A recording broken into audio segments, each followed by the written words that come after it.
Hello college students, welcome to my channel. This is me Ishita and you all are watching Ignu Pathshala. आज हम discuss करेंगे unit number 14 social structure and gender relation. So 700 to 1200 C के time period में किस type का society में composition था वो हम डिस्कस करने वाले हैं इन दिस वीडियो. सो जो टाइम पीरियड था 700 टू 1200 सी वाला, आज बहुत सारे हमें चेंजेस देखने के लिए मिल रहे हैं इंडियन सोसाइटी के अंदर.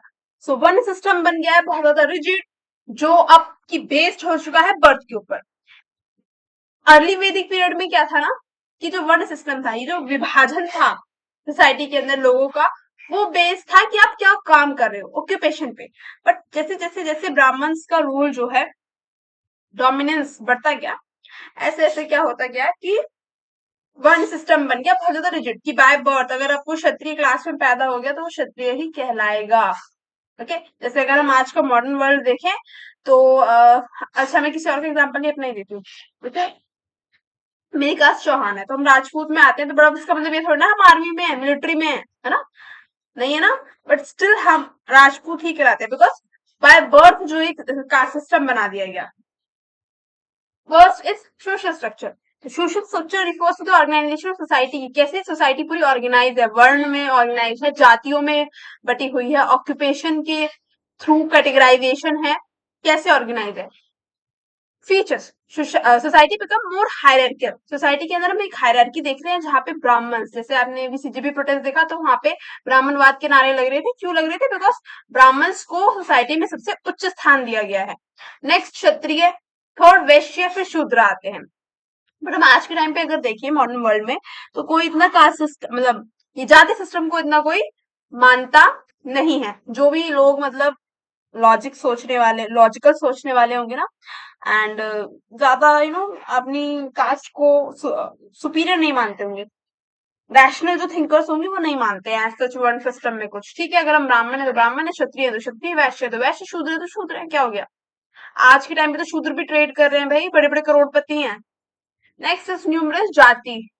तो उस टाइम पे हमें वर्ण सिस्टम देखने के लिए मिल रहा है, एज वेल एज जाति भी देखने के लिए मिलती है. जाति कैसे? जैसे कि सुनार हो गए, लोहार हो गए, इस टाइप से जाति. अनटचेबिलिटी बहुत ज्यादा थी. ठीक है, अनटचेबिलिटी ज्यादा के साथ हम क्या देख रहे हैं कि जो अनटचेबल्स है उनको गांव से बाहर रखा जाता था, उनके साथ जो व्यवहार किया जाता था वो काफी ज्यादा क्रूएल था. नेक्स्ट, वर्ण सिस्टम.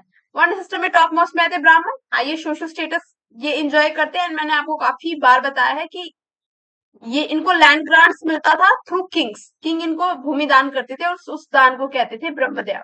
ब्रह्मदया कहते थे उस लैंड को. ओके, नेक्स्ट, ब्राह्मण का यह काम था रिलीजियस रिचुअल्स कराना, पूजा हवन पाठ ये सब, और एजुकेशन को प्रमोट करना.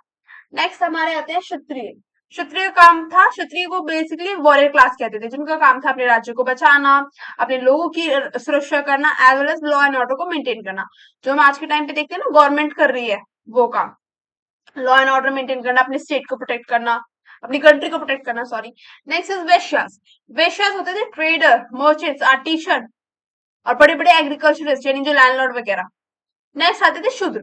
शूद्र होते थे जो लैंड पे काम करते हैं, कल्टीवेटर, लेबर सर्विस जो दे रहे हैं किसी घर को बनवाने में जो लेबर सर्विस लग रही है, सर्विस प्रोवाइडर जो है. ग्रोथ ऑफ जाति. अब हमें न्यूमरस जाति देखने के लिए मिल रही है जो ऑक्यूपेशन बेसिस, जैसे मैंने आपको बताया सुनार. सुनार को प्राइम टाइम में कहा जाता है स्वर्णकार. लोहार होते थे, कायस्था कम्युनिटी होती थी, कायस्था कम्युनिटी होती थी जो हाथ से चीजें बनाती थी. तो इस टाइप से हमें जाति भी देखने के लिए मिल रही है. इंटरकास्ट मैरिजेस देखने के लिए मिल रही है, यानी कास्ट के अंदर विवाह, जो आज के टाइम पे भी काफी होता है कि इंटरकास्ट मैरिजेस होती है.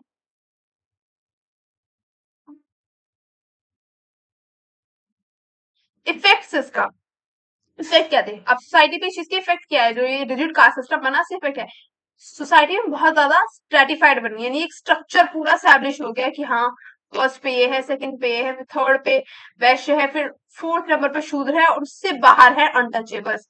सबसे लोएस्ट उस पे आ रहे हैं कौन? अनटचेबल, जिनको शायद कोई देखना भी पसंद ना करे. Okay, position of women. Women's की पोजीशन कैसी थी? वुमेन सिर्फ एग्रीकल्चर और हाउस होल्ड इंडस्ट्री में पार्टिसिपेट करती थी, कहीं ट्रेड वगैरह पे नहीं जा रही हैं, पढ़ने लिखने नहीं जा रही हैं. सिर्फ जो बड़े राजघरानों की औरतें होती थी उनको पढ़ने लिखने का अधिकार था. ठीक है, एज वेल एज वुमेन जो है डांस सीख रही है, पोइट्स हमें देखने के लिए मिल रहे हैं। वुमेन्स लिमिटेशन क्या थी? चाइल्ड मैरिज बहुत ज्यादा कॉमन हो गई थी, यानी कि बाल विवाह।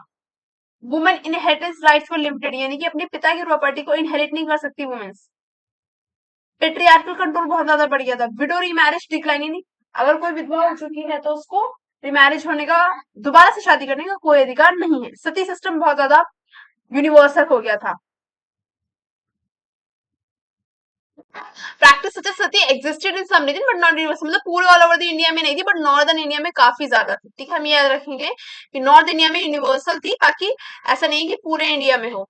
ठीक है, नॉर्थ इंडिया में काफी ज्यादा प्रैक्टिस हो रही थी सती सिस्टम की। मैरिज इन फैमिली कैसी थी? ज्वाइंट फैमिली हुआ करती थी, बड़े बड़े घर हुआ करते थे, है ना, पांच पांच छह छह भाई हुआ करते थे उस टाइम पे। आजकल तो न्यूक्लियर फैमिलीज होती है, पर उस टाइम पे ज्वाइंट फैमिली हुआ करती थी। मैरिज को एक रिलीजियस ड्यूटी की तरह देखा जाता था कि शादी करना बहुत ज्यादा इंपॉर्टेंट है। And intercaste marriages, intercaste marriage become less acceptable. जो पुराने, जो हमने भी प्रीवियसली पढ़ा कि इंटरकास्ट मैरिज होती थी, वो है स्टार्टिंग के पीरियड के टाइम, अर्ली वैदिक पीरियड के टाइम। ये हम बात कर रहे हैं लेटर वैदिक। ठीक है, इस टाइम पे कास्ट सिस्टम बहुत ज्यादा रिजिड बन चुका है। अब जो है, अगर आप अपनी कास्ट छोड़ के कहीं और शादी करोगे तो वो अलाउड नहीं है। सोशल लाइफ, सोशल लाइफ कैसी हो गई थी? Agriculture main source of income हो गया था, उसी से खा कमा रहे थे लोग, खेती से।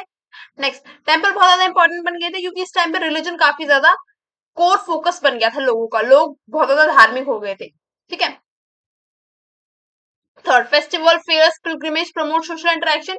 त्योहारों पे या जो मेले लगते हैं या जो पिलग्रिमेज, यानी जो मंदिर जाते हैं, यात्रा करने जाते हैं, धार्मिक यात्रा जो हम करने जाते हैं, इससे सोशल इंटरेक्शन बढ़ता था, यानी लोगों का आपस में इंटरेक्शन बढ़ता था।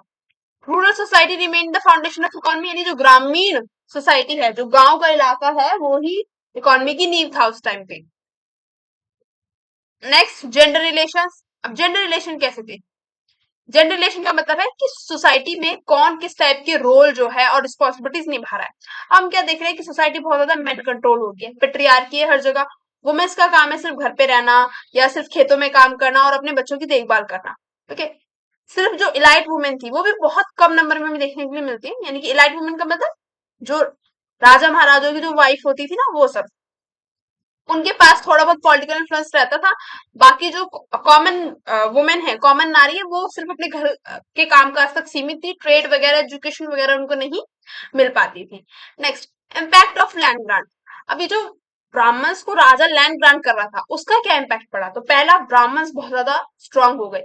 ब्राह्मण स्ट्रांग हुए तभी उन्होंने इतना कास्ट सिस्टम रिजिड बना दिया, वरना जो पहले कास्ट सिस्टम हुआ करता था, सोशल कैटेगराइजेशन था लोगों का, वो काफी ज्यादा इजी एक्सेप्टेबल था। बट जो, क्योंकि वो रिजिड बना दिया, बाय बर्थ बना दिया, तो लोग जो है फिर आवाज उठाने लगे और इसीलिए जाति बनी। ठीक है, जाति इसीलिए बनी क्योंकि अब आप उनके देखो कि अगर जो कोई जैसे सुनार है कोई, उसको किस कैटेगरी में आप रखोगे? ना वो ब्राह्मण है, ठीक है, ना ही वो क्षत्रिय है, ठीक है, ना ही वो कोई ट्रेड करने बाहर जा रहा है, देश विदेश जा रहा है, अपना कोई सामान बेच रहा है। वो सुनार है, उसका काम है सोने के गहने बनाना। तो इसलिए उन्होंने अपने आप को जातीज में क्या कर लिया, एक तरीके से ऑर्गेनाइज कर लिया। कास्ट बेस्ड सेटलमेंट इंक्रीज हो गया, यानी लोग अपनी जाति के लोगों के साथ ही रहना पसंद करने लगे। तो इस टाइप से काफी इम्पैक्ट पड़ा सोसाइटी के ऊपर। यहाँ पे हमारा चैप्टर खत्म होता है। Thank you for watching the video. But उससे पहले मैं आपको बता दूं इंपॉर्टेंट क्वेश्चन क्या आएगा इसमें। तो question number third and fourth, only two questions हैं जिनके आने की फुल चांसेस हैं, एंड फोर्थ वाले की सबसे ज्यादा चांसेस, इसलिए मैं डबल स्टार लगा रही हूँ। Okay, यहाँ पे हमारा चैप्टर खत्म होता है। Thank you for watching the video. अगर आपको वीडियो अच्छी लगी हो तो do like share subscribe my channel, and for this PDF join Telegram.